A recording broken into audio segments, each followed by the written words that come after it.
মধ্যযুগে কিছু লোক ভাবতো যে পৃথিবীর আকাশ একটা প্লেটের মতন কিছু দিয়ে ঢাকা দিয়ে আছে। তো এখন ডে বাই ডে সব উন্নত হয়েছে, তো এই জানে যে মহাকাশ আছে।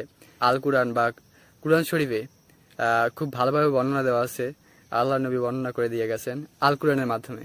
আর ধীরে ধীরে ডে বাই ডে দিনকে দিন যতই আগাচ্ছে সামনের দিকে, ততই কিন্তু আল্লাহর কথা, আল্লাহর রসুলের কথাগুলো সত্যি হচ্ছে। তো এতে বোঝা যায় ইসলাম ধর্মই শ্রেয়, ইসলাম ধর্মই সত্যি। আমি কারোর সাথে তর্কে বিতর্কে যেতে চাই না, কিন্তু ইসলাম ধর্ম থেকে সুন্দর ধর্ম আর কোথাও খুঁজে পাবা না।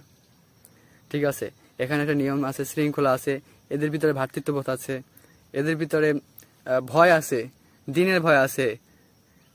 তো আমরা ভয় পাই যে হ্যাঁ, আমাদের মরলে জবাব দিতে হবে, পরকালে জবাব দিতে হবে, আমাদের ছেড়ে দেওয়া হবে না। কিন্তু কেউ যাবে জান্নাতে, কেউ যাবে জাহান্নামে তার কর্মফলে।